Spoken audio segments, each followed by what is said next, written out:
Many famous haunted art stories center on unsettling portraits and canvases that owners say moved, cried, or survived disasters. Three well-known examples are the Anguished Man, the Crying Boy, and the Hands Resisting Below. I summarize each legend and the key claims behind them. Haunted paintings people talk about: the Anguished Man, the Crying Boy, the Hands Resisting. The Anguished Man, what it is: a disturbing oil painting of a screaming, distorted face that its owner claims was inherited from his grandmother.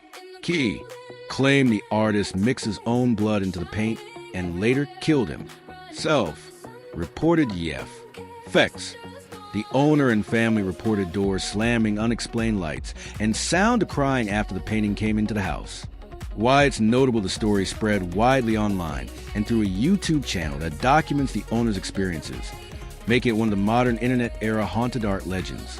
Important point: no independent proof exists that the paint contains blood or that the painting is objectively paranormal. Most evidence is anecdotal and comes from the owner's accounts. The Crying Boy, what is a mass-produced print series of tearful children attributed to Italian artist Bruno Amarillo, signed G. Bragolin. Key claim in the 1980s British tabloids reported that houses burned down while the prints remained unscorched, leading to a moral panic and bonfires of the prints organized by readers. Reported effects: firefighters and homeowners told stories of the prints surviving fires intact, which fueled the idea of a curse. Investigations suggested mundane explanations, such as the prints were printed on fire-resistant paper or hung away from the fire source. But the image's ubiquity and the dramatic tabloid coverage cemented the legend. The Hands Resistant, a 1972 painting by Bill Stoneham, showing a boy and a doll in front of a glass door pressed with many hands. Key claim an anonymous eBay listing in 2000 described the painting as haunted, included alleged motion camera photos, and told of nightmares and physical reactions among viewers. The auction made the painting an early internet-era paranormal meme. Reported effects: buyers and viewers claimed the figures moved and that people felt ill or terrified after seeing it. Important point: Stoneham's original intent was symbolic, not supernatural. The haunting narrative grew after the eBay listing and Vera L. retellings.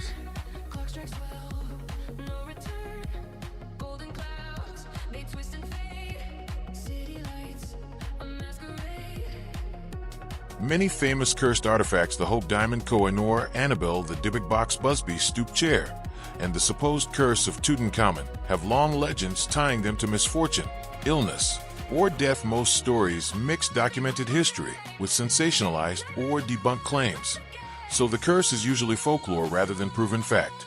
Notable haunted or cursed artifacts: Hope Diamond, a 45.52-carat blue gem, famed for its size and dramatic history. Stories link it to misfortune among past owners, though museums and historians treat the curse as folklore layered onto a turbulent provenance. Koh-i-Noor, a legendary Indian diamond now in the British Crown Jewels. Its bloody history of conquest and the belief that it brings ill luck to male owners fuel the curse narrative. Annabelle doll, Dybbuk box, a small wine cabinet sold on eBay with a dramatic backstory about a possessing Dybbuk. The seller later admitted the tale was fabricated, but the story inspired books and a film and persists as a modern myth. Busby stoop chair, a chair reputedly cursed by murderer Thomas Busby. Local lore credits several deaths to those who sat in it, though museum study dates the chair later than the alleged curse and suggests the legend grew over time. Curse of Tutankhamun, the mummy's curse, became a global sensation after the 1922 tomb discovery. Early deaths among people connected to the excavation were sensationalized by the press, and later explanations point to coincidence, infection, and media hype rather than a supernatural force. What to keep in mind: folklore versus evidence. Most cursed object stories are a mix of real events, misremembering, and sensational reporting. Independent proof of paranormal causation is lacking. Why they endure: these artifacts combine exotic provenance, tragedy, and mystery. Perfect ingredients for viral legends that persist in books, tabloids, and films. Skeptical explanations: coincidence, selective reporting, later embellishment, and deliberate hoaxes explain many famous cases. The Dybbuk box is a clear example.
painters are often imagined as having heightened access to the unseen, abilities like prophetic vision, spirit contact, and soul binding through images, because art historically served as a bridge between myth, ritual, and personal revelation.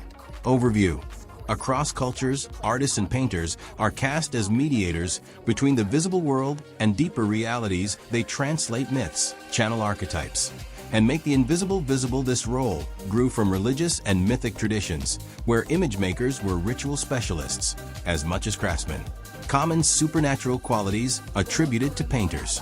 Prophetic vision painters who see future events or truths and encode them in symbolic imagery. Spirit mediumship artists who communicate with ghosts, muses, or ancestral spirits and let those presences guide brushstrokes. Soul binding, the belief that a portrait can trap or preserve a person's essence, making the painting animate or cursed. Enchantment of objects, artworks that carry luck, misfortune, or magical effects for owners. Transformative perception, viewers change after seeing a work, visions, obsession, madness, as if the painting alters consciousness. Symbolic invocation, using mythic symbols to summon archetypal forces into the viewer's life. Each of these qualities appears repeatedly in folklore, literary fiction, and art criticism because images have long been treated as active agents, not passive records. Cultural roots and art history.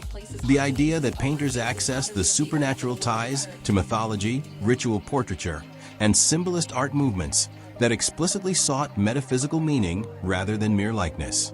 Symbolist painters, for example, deliberately used dreamlike imagery to probe the metaphysical and the uncanny, reinforcing the notion that artists work with otherworldly content. How these ideas function in stories and belief.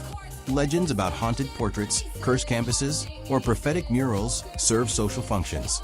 They explain misfortune, sanctify objects, and project anxieties about representation. Who has the power to fix an image of you in time, folklore, and modern media, then amplify isolated anecdotes into enduring myths. Interpreting these claims, treat them as cultural metaphors. First, they reveal how societies imagine creativity, memory, and power. Historical research shows many such tales mix symbolic meaning with sensational reporting rather than verifiable paranormal evidence.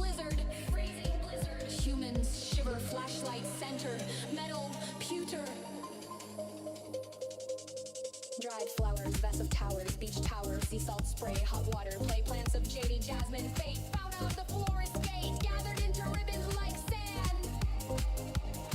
Quick earthquakes, quartz ports to starship places, haunting aces, poker faces, pottery of the earth in a world of hurt.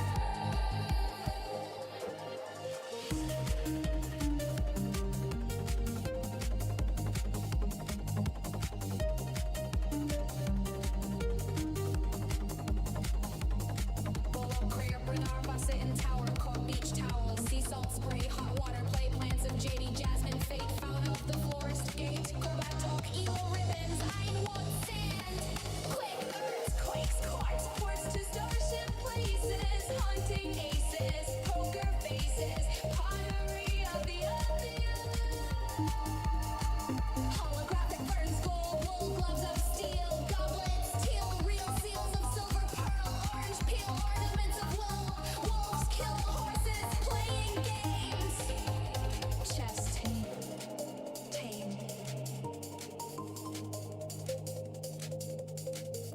Spray bottle flutes and immortal suits, fruits of solitude, a salute to gods, feuds, feudal wars of the battle torn, skeletal bones, tones of the shore, house on hold, holy souls, cemetery loot.